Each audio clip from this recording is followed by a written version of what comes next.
It's Tuesday, April 9th, and I'm your host, Paula Hersey. In Barnstable today, we have another Public Safety Tuesday, starting with our weekly chat with the Chief, learning more about the Public Information Officer's duty at the Barnstable Police, and exploring the Hyannis Fire Department's new station. Now for a look at municipal news and notes. Fee changes will take effect on July 1st, 2019 for the following departments: DPW Solid Waste Division, Water Supply Division, Water Pollution Control Division, and Recreation Divisions, and were adopted by the Town Manager on Tuesday, April 2nd, 2019. They may be viewed on the Town website at www.townofbarnstable.us or in the Town Manager's office from 8:30 a.m. to 4:30 p.m., located at the Town Hall, 2nd floor, 367 Main Street, Hyannis. Chief Sonnabend joins us in studio to air out the laundry and to recognize officers who received commendations at last week's Town Council meeting. Laundry in the harbor? With me today, Chief Sonnabend with all the dirty details. Not without your PFD. Not without your PFD. Correct. Tell us what happened this weekend. It was an unusual, I guess, rescue for Barnstable Police Department. A little unusual. You get about a call about 2 o'clock in the morning on Sunday that somebody saw this guy. He was kind of stumbling around the area of the docks on Ocean Street, and it appeared to be that he was like trying to wash something in the water, and that he fell in. So they called the police, and officers Valiga and Lima showed up. They found a pile of laundry on the floating dock, and the individual clinging to the dock in the water, yelling for help. They were able to pull him out of the water, and he was a bit intoxicated. Seemed to be okay, but Hyannis Rescue was called, and in fact the gentleman was trying to wash his laundry in salt water and fell in. Interesting. So just as an aside here, do you get some of these strange calls on occasion? Occasionally it does happen because you factor in alcohol and strange things happen. Right. So on a serious note, first of all, washing your clothes in salt water doesn't really help. It makes them kind of coarse and irritating. And, you know, if you're going to be around water, bodies of water, floating docks, boats, and all that nature, don't be intoxicated, please. Right, right. Or somebody will mandate that you wear a PFD. Pretty soon we'll all have to wear PFDs because we live on Cape Cod and we're near the water. Right. So please be careful, use some common sense, and don't attempt to do these things. But, right. You know. Yeah, that was one for the books, I guess you could say. Yeah, but thankfully the gentleman's fine. He was taken to the hospital. They did admit him for treatment, and you know he'll be okay. All right, water's still a little cool out there. It is chilly. Heard that there was a commendation out at Town Hall, Town Council this past Thursday. Tell us about that. On Thursday, the Town Council recognized some of the officers. In fact, the whole department for the involvement of the events of April 12th, 2018, when Sergeant Sean Gannon was killed. A lot of people did some amazing things that day and really stepped up to the plate. And specifically, Lieutenant Michael Clark, Officer Joe Carnes, Officer Michael Lima, Officer Christopher Van Ness from Yarmouth PD, Officer Sean Geary from Yarmouth PD, and Sergeant Michael Turgeon from the Massachusetts State Police. We're all there out at the scene when that happened, and when Sergeant Gannon was killed, and really stepped forward, secured the scene, got Sean out, hopefully to try and help him. And so we took the time to recognize him, and Town Council really felt that it was appropriate that we use the forum there and in front of the entire town to do so. Right. Rep Will Crocker came down, read some proclamations from the Cape delegation and from Senator Sear.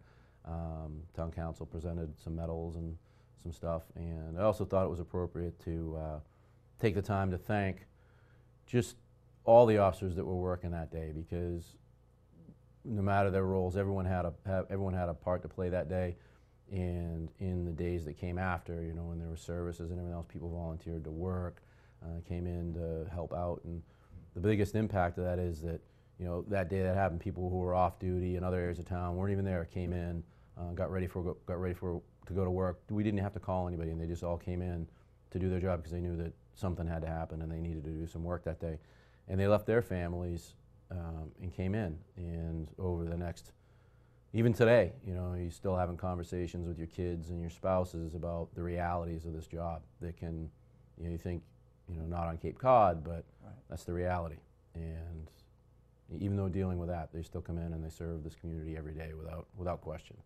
Right, So, and one of the things that we know, the Brotherhood of the Police, all of these folks that were there that day and going forward in the 1-year anniversary, there was a message from Dara in the newspaper this past week, and you reiterate this almost every time we speak, and let's nice. just be kind. Nice. And I have to also have to say to the the citizens of the town of Barnstable and citizens of Yarmouth and just Cape Cod in general, but coming to work every day as a law enforcement officer, you're writing people tickets, you're not actually dealing with people at their best, and sometimes you wonder, you just wonder, whether it's worth it, whether anybody really recognizes that you're out there trying to help people. But that day, and in the weeks after and even today, the community support has been so awesome.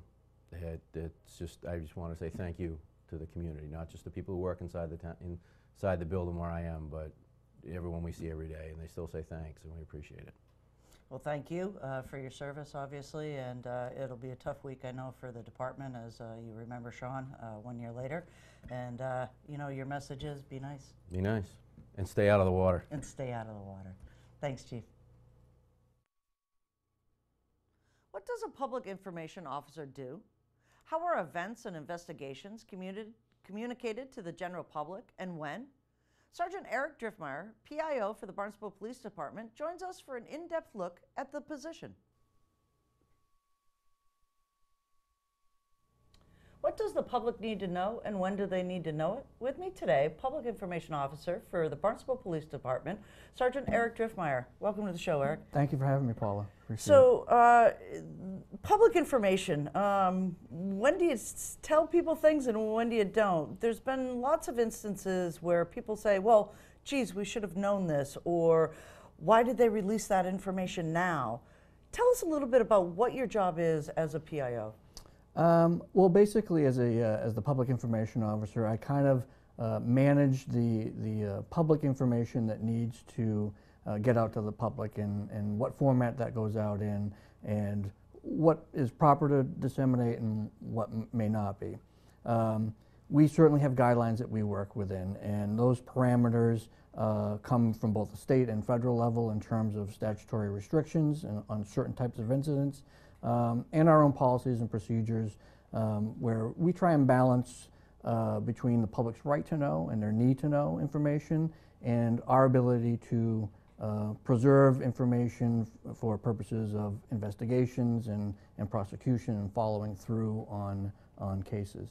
Okay, so tell us a little bit about some of those instances where you've had to do that balancing act. I know that sensitive information, especially domestic assault, sexual assault, you're never really going to tell people a lot of those details. Is that correct? Correct. So you've touched on some of the statutory restrictions that I mentioned. There are two basic laws in Massachusetts that prevent police officers from disseminating information that pertain to any type of sexual assault, information pertaining to a rape or attempted sexual assaults, and any abuse-related cases involving domestic partners, family members, household members, things of that nature. So those cases are confidential. They remain confidential. And the second part, or the second law, which really plays off the first, is we at the police department, or any police department in the Commonwealth, always maintain a daily log. And any member of the public can come in during business hours, and they can view that log. There's no charge to that. But that log is going to be sanitized of those very incidents that I talked about. Anything related to a sexual assault, a rape, or domestic violence is not going to be contained in that information, and we're not going to disseminate that information in any type of press release. Okay. Now let's talk a little bit about the press. There's all sorts of derogatory things that the press has had to deal with over the last couple of years, but when you're dealing with the press, their right to know, how does that play with the information that you can share with them? Basically, I think we maintain a very good relationship with our local media outlets, and they understand that there are certain aspects of a case, certain information that we're not going to release. If there's any sort of indication that the general public may safety may be compromised, officers involved in the case, witnesses, victims, things of that nature. We're going to weigh the need to know versus the severity of what could happen if that information were to get out. And the local media are very good about that, and they understand what we can and cannot give them. Right. How has the rise of social networking media kind of changed your job a little bit? There seems to be that there was a feel-good story. Somebody lost a ring or a bracelet or a watch, and you put that out on Facebook as a need to know, and it goes viral. Right. So social media platforms have exploded in recent years, and some good and some bad. We try to leverage our Facebook page and Twitter account to disseminate pertinent information. The case you speak of was really a positive outcome. We had a piece of property that had been recovered from a previous crime. It was something that we recognized of value. We didn't know who the owner was, and by simply placing it, a photo and a description, or a description of it on our Facebook page, we were able to reconnect that very family heirloom back to its rightful owner. So that was a positive and a good use of social media. We also use our Facebook page to not only communicate crimes and other events that have taken place in town, but to also show the community and enhance that bond that we have with the community by showing them a lot of the activities and programs that we have at the police department that enrich the community overall. School resource officers that work in the Barnstable school system, our adopt-a-school officers who are out in the elementary schools, the Citizens Police Academy, the Student Police Academy that's in the high school, and of course our Community Impact Unit. Those are all positive stories that we have a platform and we're able to put out to the public, in addition to some of the not so nice things. Right. And when we talk about not so nice things, so when you issue a press release, that goes out obviously to the media outlets that are out there, to the general public through whatever social media that you might be using. Is there a timing issue with that when you do that, or is that like immediate? Once you have the information, it goes out, or do you hold things back? Is kind of what I'm saying. I think it's a case-by-case basis, and it really depends on the nature of of what we're trying to report. Certainly, if an incident has occurred, say in the overnight hours, and then come in the next morning, and there's already some buzz about what's going on, maybe I've already had a couple of phone calls or emails from the local media, I'll put something together relatively quick, because it's apparent to me that the public and the media have already received some information, and they're eager and they're interested to know what's occurred, and they have a right to know. The community has a right to know, geez, what took place overnight. Right. So I'll usually recognize that as somewhat time sensitive, put something together and try and get it out in the morning hours.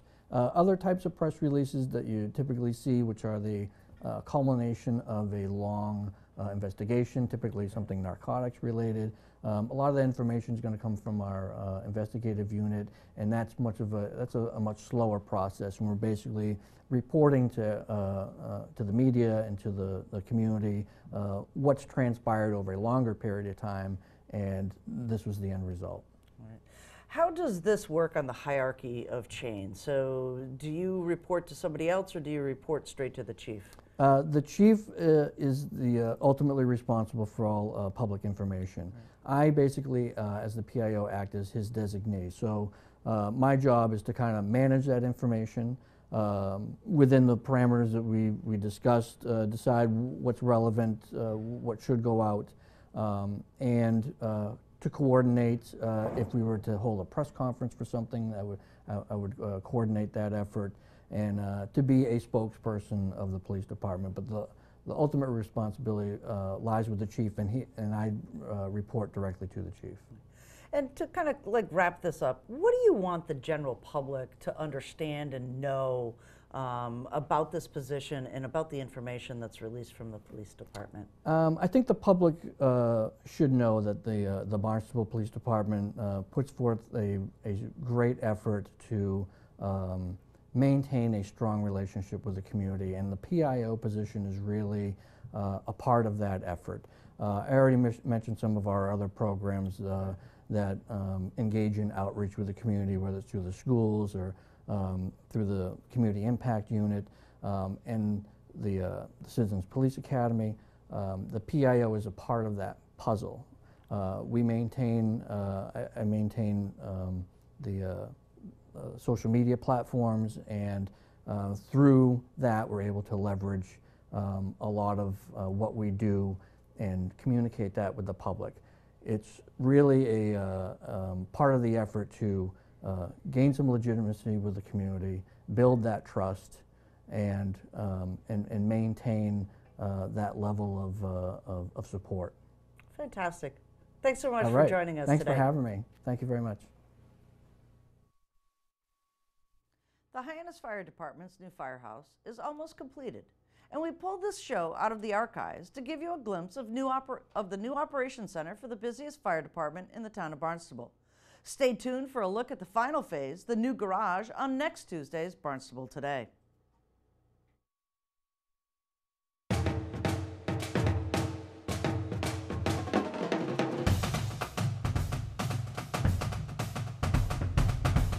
We're here in the new station. You guys moved in about 2 weeks ago. This is so amazing. It's so exciting. You guys have been waiting a really long time for this. It's funny, I was driving around the other day and I saw "Vote Yes" for a new fire station sticker on someone's car. And I was like, here we are, it's done. Well, phase one's completed, so Yep. we still have a little more work to do, or a lot more work to do. But Yep. we have been operating out of here for about a week or so, and the firefighters are excited and very grateful, and it is a beautiful brand new station. Let's talk a little bit about what went into coming over here to the new station. You guys had a big move. I know you're still moving. There's still a lot to be unpacked, so we're only going to see like the first floor today, but we'll come back when you're ready and we'll see some of the stuff that's upstairs. But you know, it was a lot to move from the old station to the new station. Did you find that to be a little interesting? It was challenging, so Yeah. certainly our firefighters and staff stepped up to the task.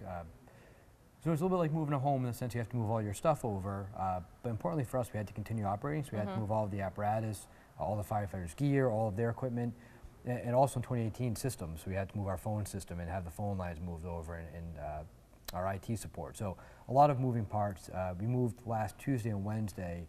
Part of that move was it was a scheduled cut over of the phone lines, so that was a large part of it. So it was a ton of work, and as you mentioned, we're still very much in flux in terms of getting set up here.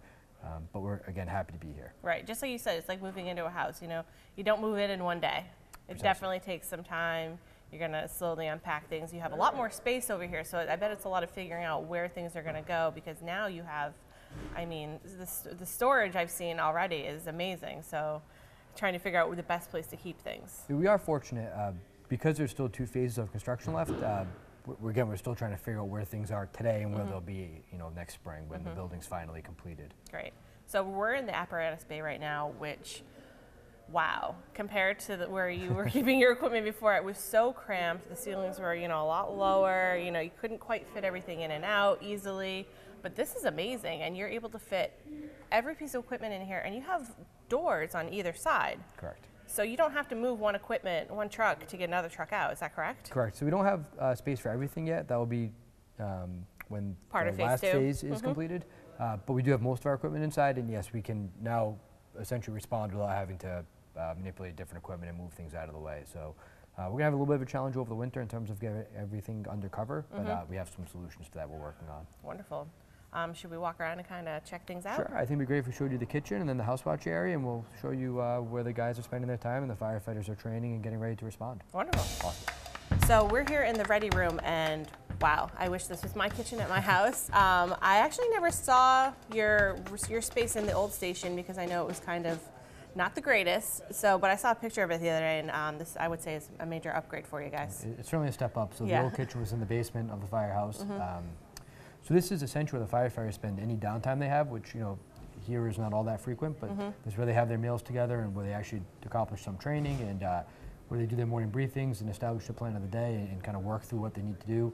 It all happens in this space. And you know, it's large enough and bright enough and has everything they need to support them. So they're very, very excited about this space. Yeah, this is it's an amazing space. I can just see them all sitting at the table. This beautiful table. Let's talk about this table a little bit because it's just it's amazing. And I know some of the firefighters here had a hand in helping to create it. Sure, the firefighters did create it. Oh, okay. So the steel was donated by All Cape Welding, and the firefighters used some reclaimed barn board donated by Stonewood Products, and they were able to craft that table, and it's pretty remarkable.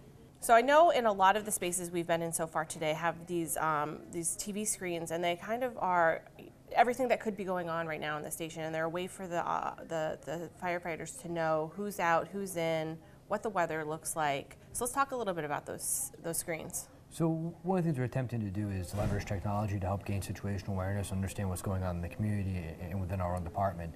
That should allow us to make more effective decisions and more timely decisions. So yeah, we're using status boards off of our records management system that do exactly what you said. They demonstrate and display where apparatus is, what calls are going on. Other challenges like Main Street being blocked because of the water line relining project are all displayed there. So again, we have some pretty good awareness of what's going on within our district. Excellent. Now we're going to go into the next space, and what is that? That's a house watch, House or watch. somewhat known as dispatch, where the firefighters are able to answer phones and monitor radio transmissions. Okay, great. Let's go check that out. Great. So we're in the house watch room, which is also can be called the dispatch room. You guys consolidated your dispatch with the Barnstable Police Department when they upgraded their system. How is that going? Oh, great. Yeah, so the merge happened in June, and a lot of work went into doing that right. So our firefighters and staff did a lot of planning with Barnstable Police staff to make sure that would work. And thus far, like any major project, there's always like challenges and things you need to refine and work on. But overall, it's been excellent. So this room would have been the dispatch center prior to that merge. What we're using for now is what is kind of colloquially known as house watch, which essentially means we have a firefighter in this room when they're in the building. So there is something for the community to be aware of, the fact that if all of the companies are out, there may not be a firefighter in here for a time period. But in general terms, if there's firefighters on duty, there'll be somebody here to answer questions from the public. But they should be aware that there may be instances where that doesn't happen anymore. And that's you know, one of the downsides to merging dispatch. So for all the positives, one thing we did lose was a firefighter here 24/7 all the time. Right. We did a tour of the BPD dispatch a little while back and got to see kind of the layout, and it was nice to see that they have one dispatch that is strictly fire, and that is their job. That's what they're doing while they're there, and they've got it down. Yeah, it really is excellent. And back to some of the technology that we're using, because they're there and they're entering things into our computer dispatch system, which then goes to our station alerting system, it really has refined and made us more efficient. So that is working very, very well. I'm so glad to hear that. I know that the public is probably happy to hear that too. We hope so. Yeah. So we're here in the gear room with Captain Greg Dardia. You were actually part of the building committee to build the fire station, and we're in the gear room. And this is a big step up from what you guys had before with all the equipment out in the bays with the trucks. It is. So early on in the building committee, one of the things that we learned was isolating your gear from day areas or other portions of the building. We've learned that a lot of particulate matter, carcinogens, build up on this turnout gear, so we isolated it in this room. Something we learned not that long ago, but it's kind of taking off industry-wide. Just steps we can take to better protect ourselves. We were able to catch that early on in this process with this new building. Yeah, and in this space, you also have a decontamination, is it a room or area where you can kind of, when you come back from a fire, you can clear all your gear so you're ready for the next one, right? It's a separate room that's isolated. That'll be step one. So what we do now is called a gross decon at the scene of a fire, basically a rinse off of all the big stuff. Once we get back here, the gear never comes into our living quarters or into this area until it's cleaned. Step one goes into a decon room where it's broken down, washed, dried, put back together. Everybody has a second set, so there's really no downtime or out of service time for us. And then we can rotate those gear through the washing process just to keep it safer for everybody.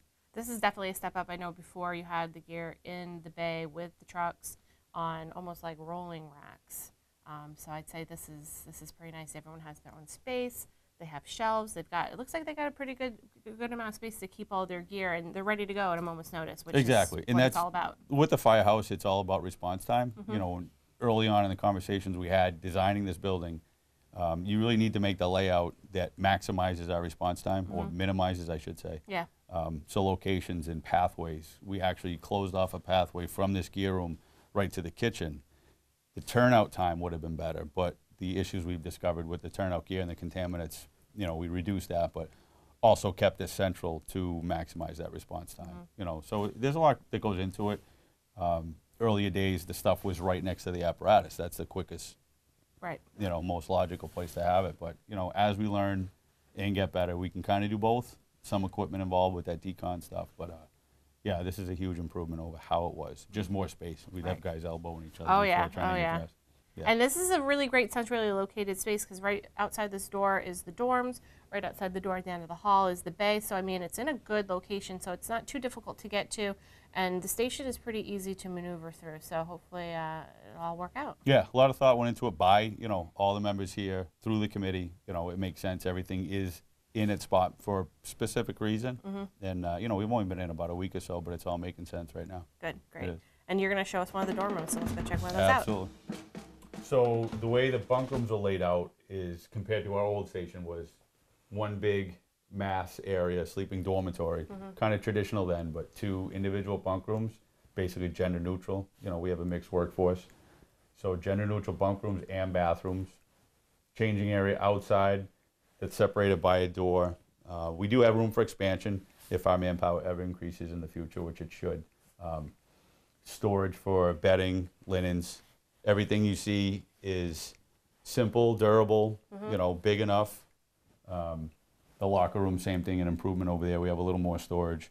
The whole idea is just to keep everything contained. And, Right. you know, when you come to work at 8 o'clock in the morning, it's going to be like a new, you know, like no one's been there. That's the idea. It's just very, very clean, tidy, but adequate storage for everything.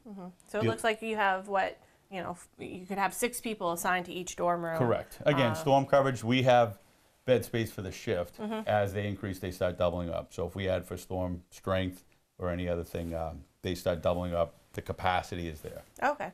So So usually at one time there'd be just one person in each Most dorm times room there will be, while they're on correct. regular duty. Yep, most times there will be. And then when you get more people on duty, if there's a storm or an event or whatever, you can double up. I Yep. get it. Okay. They're bunking up. Some of the big things, the big improvement, I would say with this station and the dorm rooms is the alerting system.